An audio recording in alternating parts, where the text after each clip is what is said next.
J'ai vu qu'un micro était... Madame. J'avais une question à Monsieur Turmel. Sur quelle durée raisonnable vous diriez qu'on peut conserver des batteries endommagées dans vos petites caisses avant l'enlèvement des 3 bacs minimum?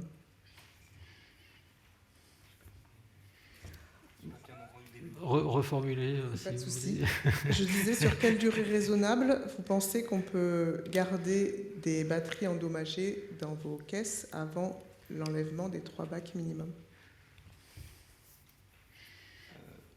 Ça dépend. Oui, voilà. Toujours, ça dépend en fait de l'état de vos batteries. Si vous vraiment vous devez d'abord les surveiller, voir si elles sont en situation critique ou pas, si elles sont chaudes, s'il y a un dégagement d'odeur. Si c'est le cas, il faut les neutraliser rapidement. Il faut les mettre dans de l'eau pendant plusieurs jours pour ensuite les remettre dans les bacs de manière sécurisée. Donc vous conseillez de les mettre dans de l'eau plus que dans la sèche avec la vermiculite dans vos bacs?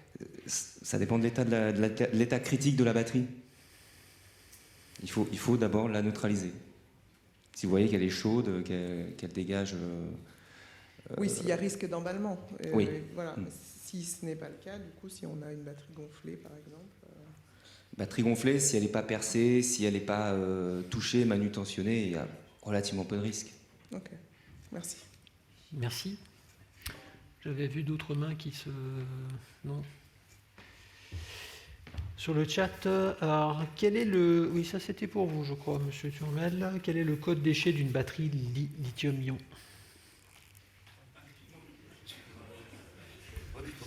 Quel est le code déchet d'une batterie lithium-ion? On trouvera, vous inquiétez pas, c'est pas un piège. Hein, en fait, ce qu'il faut savoir dans les batteries lithium, aujourd'hui, la composition en métal lithium est très faible. Hein, tout à l'heure, il y avait quelqu'un qui posait la question de savoir si on était capable de recycler le lithium. Aujourd'hui, techniquement, oui, mais la concentration en métal lithium à l'intérieur d'une batterie est très faible. Donc en fait, le recyclage, il est assez complexe. On va mettre énormément de processus pour sortir déjà un métal lithium stabilisé. Hein. Il faut sortir sous forme de sel. Et je ne suis pas sûr que finalement, si on arrive à sortir du lithium au niveau recyclage, il ait une valeur de rachat après auprès des opérateurs qui s'intéressent au lithium. Et les gens vont aller plutôt chercher des sels de lithium issus des mines qui seront toujours probablement moins chers que le lithium issu du recyclage. Et encore une fois, parce que finalement, la concentration en lithium dans les batteries est très faible. Très faible. J'ai une autre question. Si la vermiculite absorbe les liquides et que les fûts sont étanches, pourquoi doit-on ensacher les cellules? Quelles sont les caractéristiques de ces sachets? Étanches, ignifuges... C'est encore pour vous.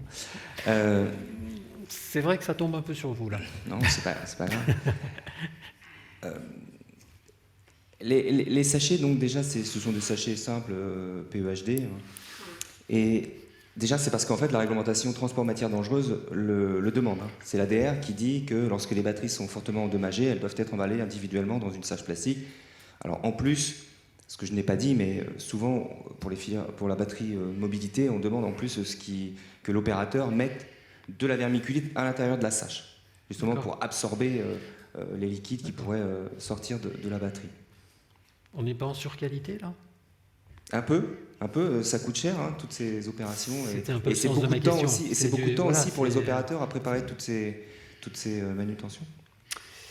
Après avoir mis une batterie abîmée dans l'eau, que faites-vous de cette eau? Non, je sais pas, c'est... Elles sont pas mal, les questions, quand même. Hein, elles sont pas mal. Je ne pas de bonnes questions. Franchement. En fait, alors déjà, il y a beaucoup d'eau collectée dans les piles et batteries en mélange parce que les collectes se font parfois en extérieur, dans les déchetteries, etc. Et toutes les eaux usées sont... Il y a une catégorie, il y a 15 lots de tri, dont notamment les eaux usées, qui vont partir en incinérateur haute température. Donc les eaux sont brûlées, tout simplement.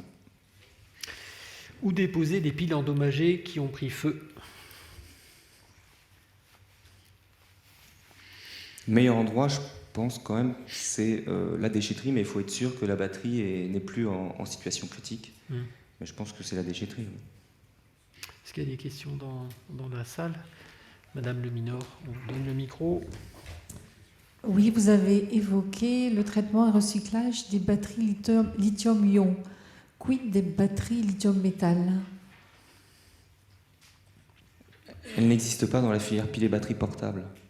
Donc on n'en a pas aujourd'hui. Enfin nous, on n'en gère pas.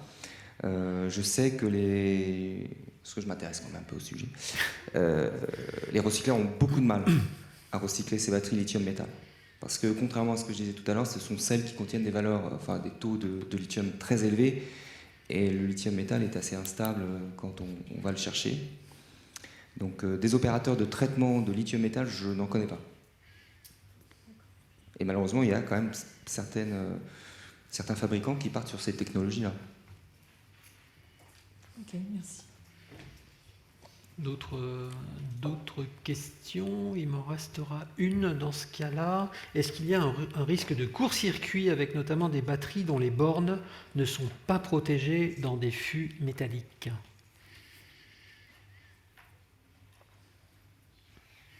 Vous avez le droit de jouer, hein, messieurs. Il n'y a pas que... Si quelqu'un dans la salle veut contribuer, bien sûr, vous êtes les bienvenus. Je vous en prie.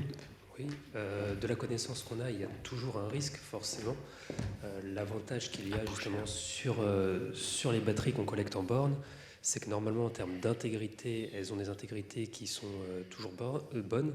Donc, hors ce risque potentiel de court-circuit, normalement, on a peu de risque de départ de feu en borne. Normalement, on n'a pas relevé récemment de départ de feu qui nous a été remonté, en tout cas. J'ai vu une main. Monsieur. Bogdan Vulturescu, SNCF. Vous avez tout à l'heure parlé, Monsieur Lazare, des rondes de gardiennage avec caméra thermique. Je suppose que vous regardez la température. Est-ce que vous regardez aussi l'évolution de la température dans le temps? Alors, pour les sites qui ont mis en place ce gardiennage, normalement, de ma connaissance du fonctionnement, c'est-à-dire que s'ils constatent une montée en température d'un tas, ils vont tout de suite contacter du coup le responsable du site qui vient sur site et qui constate si oui ou non il doit faire appel au SDIS. Et si, bien sûr, le gardien reste sur place pour constater s'il y a dégagement de fumée ou départ de feu, et dans le cas où il y a un départ de feu, bien entendu, il va contacter les services adéquats. Monsieur, ce sera notre dernière question. C'est pour, si vous voulez bien, merci beaucoup. Bonjour, Aziz Mesli, Eurofeu. On est fabricant d'extincteurs dans l'Eure-et-Loire. On a développé toute une gamme d'extincteurs allant du 1 litre jusqu'au 100 litres à base de vermiculite qui est adapté pour les feux de batterie, lithium-ion.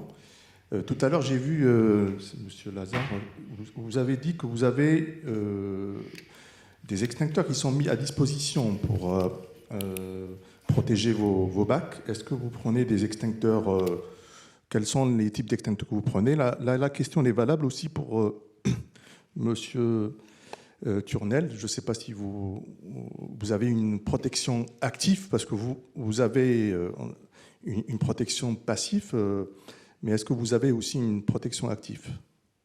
Merci. Alors, concernant les extincteurs qui sont à disposition sur les sites de traitement, à proximité de l'entreposage des piles et batteries, on va principalement avoir des extincteurs de classe D qui sont mis en place, qui sont plutôt efficaces sur les départs de feu.